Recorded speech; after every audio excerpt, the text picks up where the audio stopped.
Hey, REIClub guys. We're here with Nate and Tiny from the Tiny and Nate Show podcast. You may have heard of them.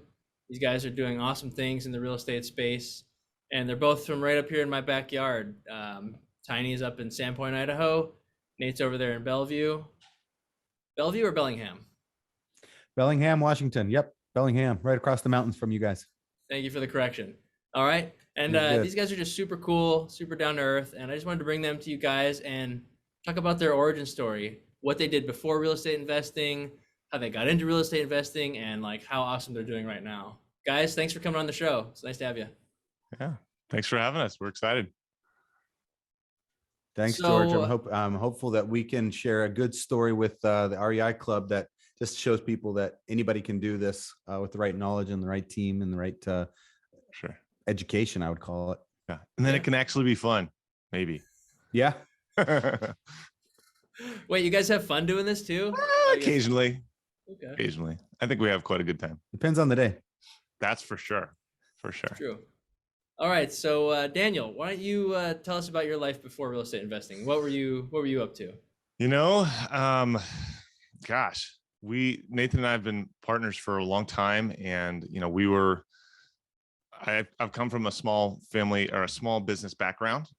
So entrepreneurs as parents, and I knew I wanted to do entrepreneurship. And so I kind of set out to be a full-time entrepreneur before I was 30, and I just barely skidded in there.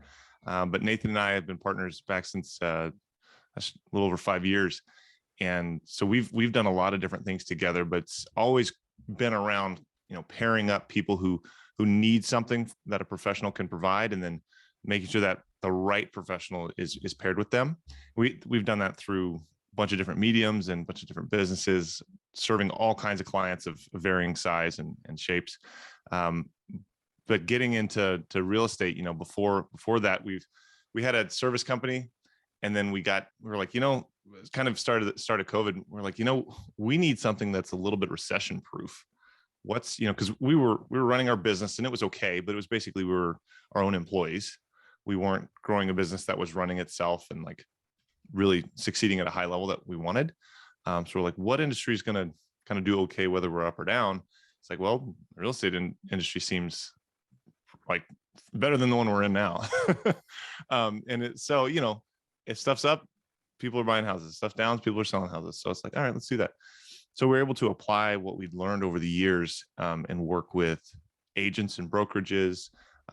And we did that for quite a while. We're pretty good at it, had some success. And then we're like, I think we could do this for ourselves, but in kind of a different way. And so that's when we got into investing and wholesaling and creative and all the different things that we're into now. So that's the short version, I guess.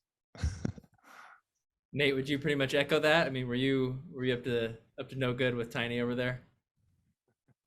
Yeah, I'll go back even a little further. I mean, I was trained as a musician, then later as a teacher. So I taught music for 10 years in Portland, Oregon, before moving up to Bellingham and taking a sales job and in creative and radio. And then Daniel, Tiny Ford, and I, we've had a lot of adventures. I don't know if you guys know this, but most partnerships fail. Yeah. But when you find somebody that you can humble yourself in front of, and still, if you can find somebody that you can run at full speed with and have a real relationship of respect and mutual deference, but it's not deference in the terms of like just letting one partner run over the other, but it's genuinely learning to make decisions together as a partnership and deferring to each other's, learning to defer to each other's strengths. It's really powerful, and you can do a lot of good in this world. So yeah, Daniel and I decided to get into real estate investing and take 10% of our flip profits and invest them in clean water projects in Uganda with For Africa, who also doesn't just bring clean water. They also do leadership training with youth. And that was Daniel's idea up front. I wasn't super sold on it, but Daniel has a very strong, let's call it a very strong business conscience. And I love him for that. And so he's great at creating those kinds of visions and brand. And so, his story, everything he said is accurate. I'm just adding in that bit before that. I wasn't like a trust fund baby. I was a teacher. My dad was a pastor. My mom was a kindergarten teacher. They put me through college by buying me a bright red Toro lawnmower that I ripped through the neighborhood and in 5th grade, and got my first lawn, $5 a lawn, and gradually, started moving up to doing installations and whatnot. So my point is, if somebody's out there and they're working hard with their hands, or they're teaching, or the white collar, blue collar, you can get into real estate investing. Yeah, that work ethic, that Toro lawnmower, I'm sure that taught you quite the work ethic and skills you probably could still use today. I mean, you might hire someone out to do your sod these days, but you've been done that. That's an interesting point you bring up, like the blue collar work ethic. I remember working in the warehouse of my folks' business, picking inventory. It's like the training that both of us have of, if you want it, things like if you want it done right, do it yourself, or, it's up to you to get it done, especially as small business owners. That helps you get to a certain point. But to break through that, you've got to retrain. You got to put that thought aside and take on a new thought. So a plug for the book, Who Not How. Didn't write it, but it's awesome. Oh, yes. That's been amazing for us to kind of let go of things we're not amazing at and go, hey, who should be doing this? Not how do we get it done? So that's, man, if you haven't talked about that on your podcast, your listeners don't know about that. It's changed our life, I would say.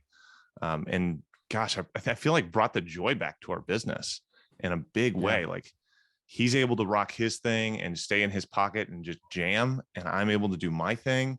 And then we get people for everything else, and they're stoked. So that's been a big, like, unlearning and relearning, I guess, or, taking on a new thought of like, okay, this could be done differently. And the benefits we've seen, amazing. It's been great. Yeah, I think you just named our book of the month for February. Yes, for sure. That's such a great book. And I think you're right. You're spot on. It's just a reprogramming, right? I mean, you get to those first few months where you don't have any help. You're doing everything yourself, and then as you scale, you have to really take that hat off, hand it off to someone else, and put on a new hat. Yep. So Nate, tell me, what's your strength in the business, and what do you bring to the partnership? Yeah, I mean, another thing that's been really helpful for us is thinking about visionary integrator roles. Are you familiar with that terminology? Yeah, is that 5 voices? Rocket fuel. Yeah, Gino Wickman and Rocket Fuel, those guys. I don't know 5 voices, but maybe it could be related. I just don't know. Sorry for my ignorance. No, it's a basic idea. It's all a mix up of the same stuff. Yeah. But just acknowledging, again, it's kind of related to who, not how, but acknowledging who's in what role and having accountability for that. So for me, it's sales. It's, I tend to take on the visionary role, which sounds kind of really jerky. That role tends to sound kind of jerky to me, because I know Daniel has vision as well, and he's a great leader in his own respect. He could lead a multi-billion-dollar company, no problem. But the point is, there's that book, and what we've discovered is that if we each sit in the seat, me sitting in the visionary role, him sitting in the integrator role, then we can move a lot faster together and accomplish things a lot bigger. So I'm primarily responsible for sales and acquisition in our wholesaling operation. He's primarily responsible for disposition and lead generation and administration. And so he leads a team that's cold calling. He leads a team of that's doing the lead management. But my role primarily within the business is, I think maybe it's just the way God formed me, or maybe it's the way he created my brain through musical training or whatnot. But sometimes I see something and I can bring it to Daniel, and he can go, "Oh yeah, that's a good idea. Here's how we would do that." Or and so there's always more good ideas than there is time in the day to fulfill it. And so Daniel, it's kind of like I'm gas and he's brakes, or it's been that way in the past. Now we're both kind of like brakes and gas at the same time. Yeah, it depends. But, it depends by having on the topic. Yeah, it does depend on the topic. Yeah. But to fully answer your question, sales is my main job within the business, in terms of like, if there's a business buckets. That's acquisition, right. Disposition, sales and marketing and lead generation, and administration. He's the moneymaker. He brings it in. Well, how about you, Tiny? What's your strength? Yeah, man. My job's to support Nathan and like to keep him in that pocket. He is amazing with people, and he has a way of building rapport and reading a situation and working with people just in a really authentic way. The guy is like annoyingly talented and can do anything and relate to anybody. So it's perfect for him. Seriously, he can pick up any instrument and play it like right away. He's also devoted his life to being, yeah. Not the flute. I doubt that. I bet you $10 you could figure that out. You're right. I could play the flute. You can play the flute. Yeah. Anyway, um, seriously, saxophone, maybe not. I don't know. That's a little more complicated. Reed's weird. Anyways, the thing I do is I make sure. And originally, I was like, okay, we have 4 departments. I got 3 departments. You got 1 department, and I was like doing all the things. And then I was creating bottlenecks because I couldn't do all the things. And so now I realize, you know what, one of my superpowers is leading teams and encouraging people to get the best out of them. So speaking truth and life and encouragement into them and raising them up to be their best and highest is something God's given me, and I really enjoy. Super fun. So that's what I do. I lead the teams that facilitate all the other departments. So getting a lead to the point where they're ready to talk business, that's on my plate. And then from the point of signed contract to close, that's also on my plate. So whether it's, I would say I'm the paperwork details guy, more so of the 2 of us. But I hate it. So I'm finding people who are much better at it than me, because some people like it. And I'm so grateful for those people. So yeah, just making sure that the systems are running smoothly. I'm also the design computer IT guy. I love our partnership because Nathan has really great ideas from a human interaction standpoint of like, man, this is clunky. Like the user experience is bad here. This has too many parts in it. What can we do to shave that down?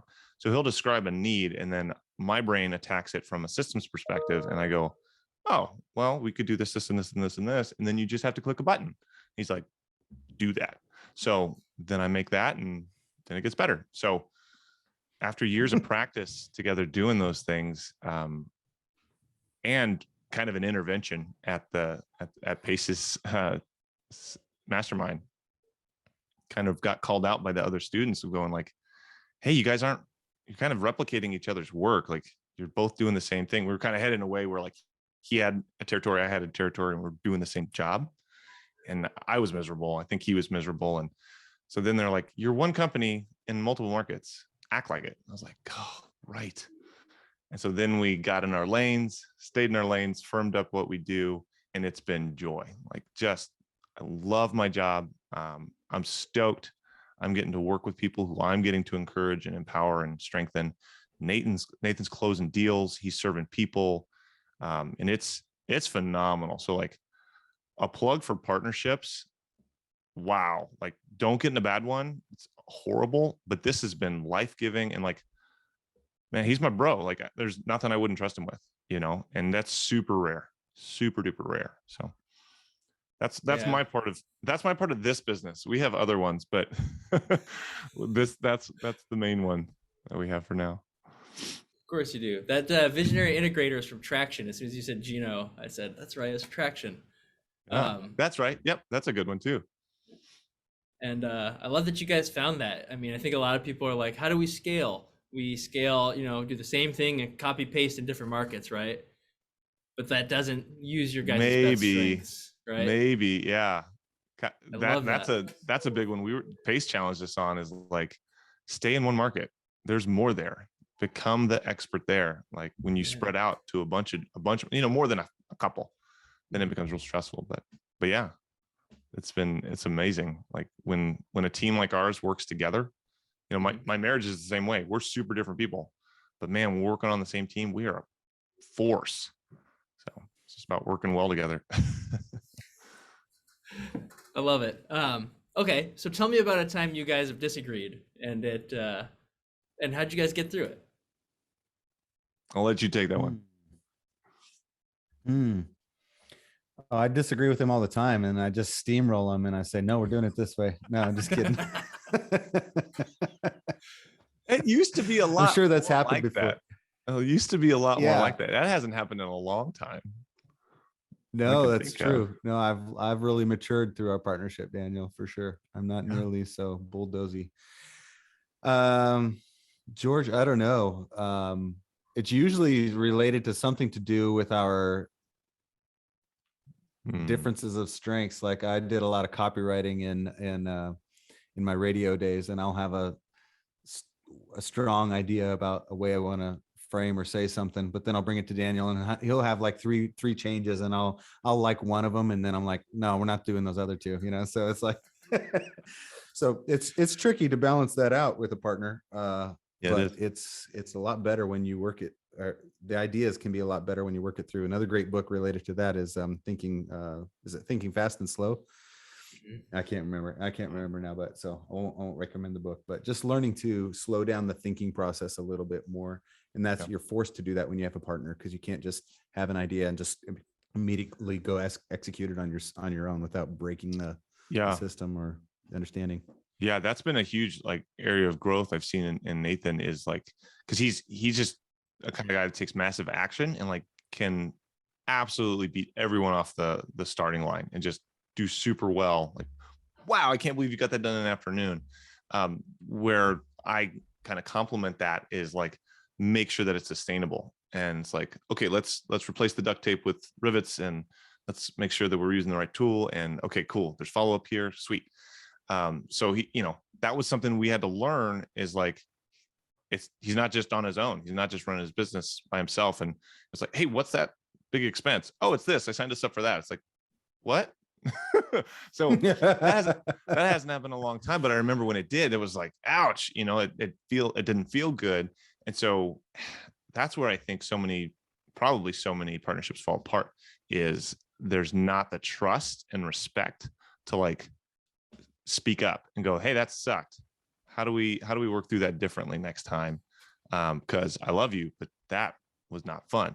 And then the other person having the maturity and love and respect for the other partner and going, that wasn't my goal. Sorry about that. Let's work through it. And so we've done that enough times now to where even if I don't agree, I trust him.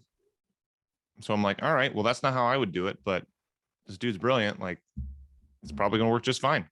I don't need to have an opinion about everything, and I'm trying to, I don't know if I'm getting better at that. That is amazing. I think that's a miracle, because we both are very opinionated and very,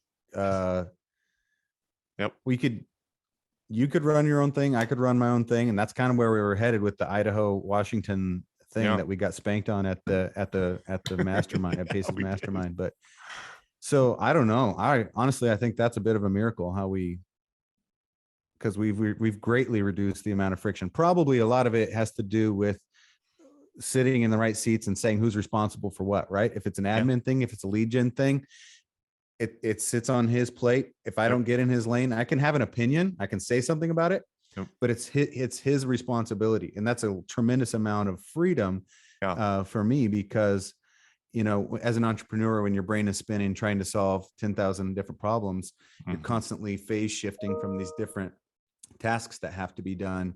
But if everybody knows what they're responsible for, then when I start worrying about some lead gen thing, I can quiet my mind and go, that's on Daniel. Or I can send him an email and say, had this idea, use it or lose it. You don't have to use it because you're in charge of this part of our business. And I totally trust him to either safely ignore that idea or incorporate it in some appropriate way, but he's gonna incorporate it the way that makes sense to him, because he's responsible for it. It does give you a lot of peace too, because like, I get all the notifications that he gets. And so if he's, working through the process with a seller and I see something, my gut instinct is like, oh, I need to look at that. It could be, 10 at night and I want to look at that, but I know he's got this. Like, I don't need to know the status of that. That's not my deal. Like, he's got this. So that's been wonderful. And even if you don't have a partner per se, and I'm trying to make this relatable to people who don't have partners, being on the lookout for someone to partner up with. I really think this is a team sport. I think entrepreneurship is a team sport in general. Even if it's not somebody in your business, it's others that you can talk to and relate to and realize you're not alone. That's a big thing that entrepreneurs face, is just loneliness. I mean, one of our partners, in another another entity. That was a big thing he was looking for. He's like, honestly, man, I just like, I'm lonely. I'm really excited to get to like hang out with you guys and do business and also be myself. And that's a tremendous blessing to us and to him. So just squatting up, whether it's formal or informal, I think there's a tremendous amount of power there that we've experienced. Yeah. And I think there's a lot more joy in my life. Like you said, we could both do our own thing, but man, I've done that before I met Nathan, and that was stressful as could be. So to be pulling and equally yoked, that's another big thing that I think came out of that mastermind is we became equally yoked. So to be pulling in the same direction with someone else is phenomenal. Yeah. Well, I don't think you guys are the right guys to be pitching going without a partner and doing it yourself. You guys look like you're having way too much fun. I'm not. Yeah. It's way more fun too. Most of the time. All right. Well, hey, let me get to ask these couple of questions to everybody that I have on the show. So, Nate, I'm gonna start with you. Who is your favorite leader? Inspirational, just in any form. Let me think about that.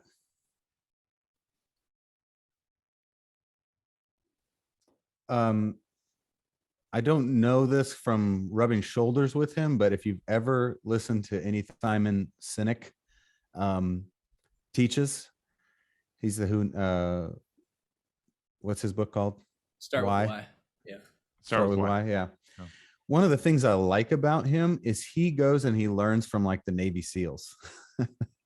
So he's going and sitting there with the Jocko Willink type guys and going, how do you guys get such high performance from your leaders? And I think he then applies that within his team. And one of the things that I love about that crew of people that he learns from is that they work with guys or filter down through guys that are taking extreme ownership, but not in a douchey way. So an example of this is a really easy phrase that you can say within your team. If you're on a team is, I see this and I intend to do this. Any feedback? You know what I mean? This is my intent and I intend to lead this. I intend to solve this problem. What do you guys see? And the way the SEALs do that is, you can have a leader who says, we need to drive through this middle of Kabul and get these people to the other side. And you can have 3 other guys who aren't the leaders of that project speak truth into this leader's life. Hey, we noticed last time we were out there, there's X, Y, and Z dangers along that road.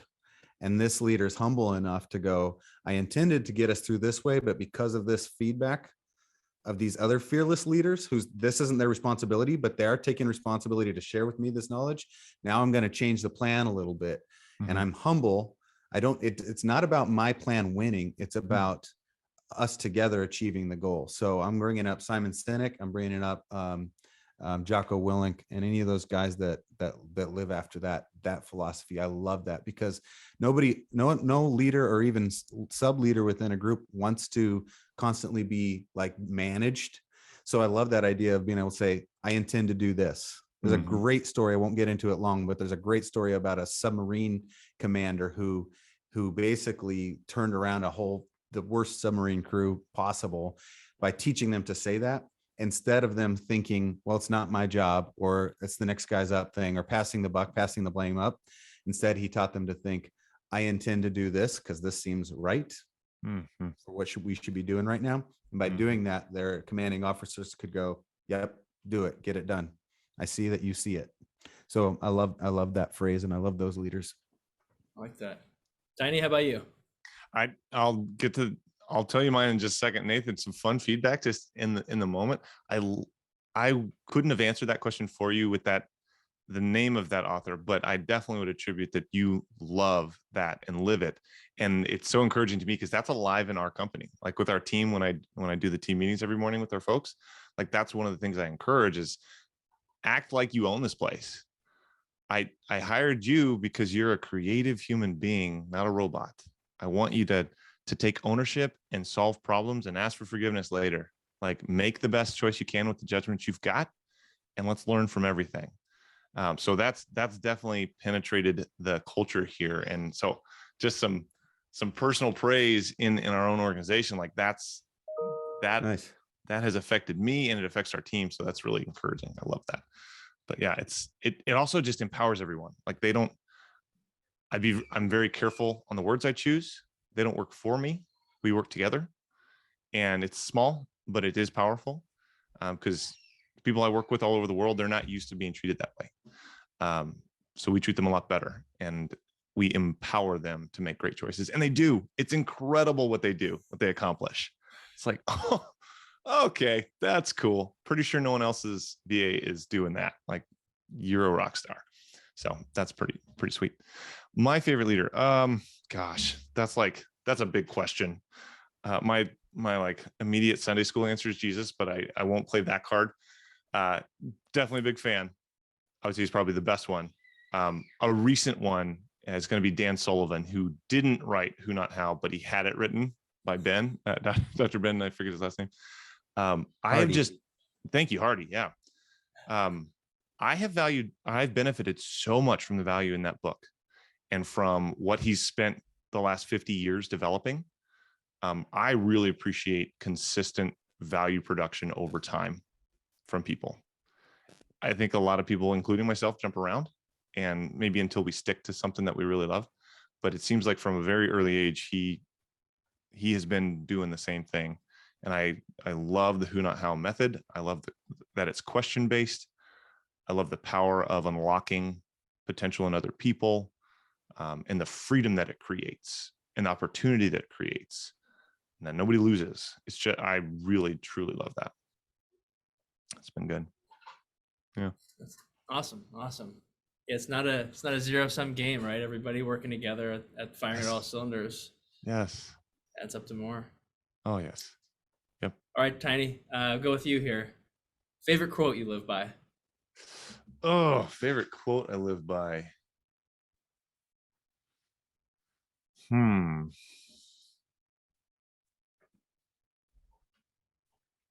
one that just jumped, I don't know. I want to get better at like memorizing scripture and stuff like that. And with my kids, they're in this zone where they're just sponges, and so they're really soaking up memory stuff. But it's more of a concept than a quote. But I think it's the platinum rule, and it's something that my wife has been teaching me our whole marriage. She's extremely good at being considerate of other people, and I'm not. That is not a superpower of mine, but it definitely is of her. Instead of the golden rule, which is treat people how you want to be treated, the platinum rule is treat people how they want to be treated. That's a lot more loving, I think, than how you want to be treated, because you're probably different than me.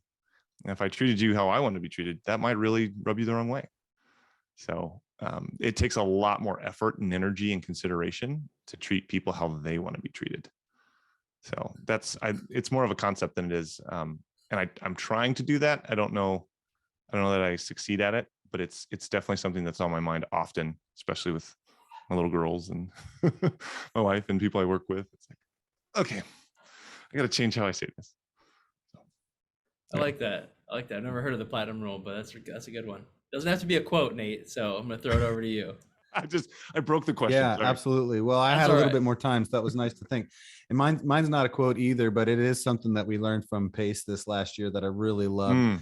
One of the things that Pace is great at is getting making difficult things easy to understand in short phrases. And he's also very good at getting clear on what he wants. So something that we learned this last year is to ask ourselves, what do I want? That could be through your marriage. That could be with your kids. That could be in your community, in your house. That could be in your business. So we got really clear on what we wanted. We wanted to flip 30 houses. We wanted to buy 12 units of multifamily. We wanted to grow our team so that it would be a who, not how team where we could accomplish something much bigger. And so by figuring out what it is I want, what do I want? Who's out there who can help me get it? Who can help me get what I want? Sounds selfish, doesn't it? It sounds selfish until you ask the third question, which is, and what can I give them that will help them get what they want? So what do I want? Who out there can help me get what I want? What can I give them to help them get what they want? I think the way that it changes my thinking process is if you don't really know what you want, you can just float around and network with people and, try and be like, when I contacted you, George, or we reached out to your organization, I wanted to do a podcast with you and wanted to have you guys on the podcast. So I was really clear about that. But then we got talking about what it is you wanted with REI, REIclub.com. And we got to share back and forth both of our visions for what we wanted for our the things we were responsible for in our professional careers. And that makes this conversation even possible, because then you invited us on here, right? And maybe you can't help me with 30 flips this year, but maybe there's something else that you can help me with that I also want. This vice versa, right? So try to throw out some things that occurred to me when you shared what you wanted to see happen with REIclub.com. So I think those 3 questions are so powerful. Yeah. Because it doesn't deny your own humanity, and we all want something in this life, but it also points your attention outward to paying attention to others. So if you only ask the last question, you never ask, what do I want? You're going to be a very annoying person to network with. But if you only ever ask the question, what do I want? Probably the same is true. No one was going to want to play in the same sandbox with you, right? Right. So I love those 3 questions that we learned last year. That's so spot on. And I'm glad you brought that up. That success formula from Pace. What do I want? Who can help me get it? How do I help them get what they want? Has been it's so deployable. Like you can use it everywhere. It's awesome. You got to tell the example. You got to tell the example of the mastermind that we got invited to. I think that's a great example. Yeah, sure. So it's crazy that actually happened. So I entity structuring, that's something that's like really confusing to most people. And having a great lawyer, having a great accountant, having a good tax advisor, heck, a team that works together, that would be phenomenal. So such a thing exists, Prime Corporate Services. But Pace connected me with them. And so, any of Pace's students, they take really good care of, and they're like, oh yeah, Pace is phenomenal. And so I experienced great value from them, and I knew I wanted to sign up.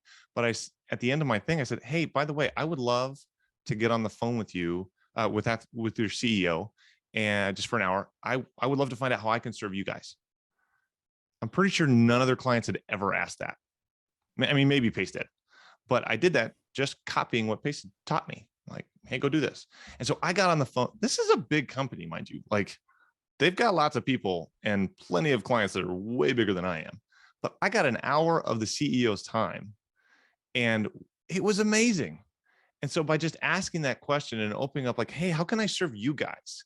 And so now we've got this whole thing going on. That's great. But he also invited me.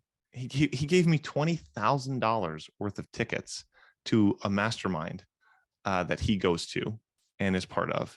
And so Nathan and I are going to go in the spring to this mastermind and meet these people who are like eons ahead of us. Wow. Like, there's no way I could have predicted that. And I didn't do it to get something, but I was really clear on what I wanted. I was like, hey, this is what I want. And I think you can help me in this way. How can I serve you? What do you need? It works with real estate agents. Amazingly, when we talk to them, it's like, hey, here's my goals. What are your goals and how can I help you accomplish them? It's not rocket science, but man, when you get really clear on, I'm here to provide value to you and I'm looking for some value from you as well.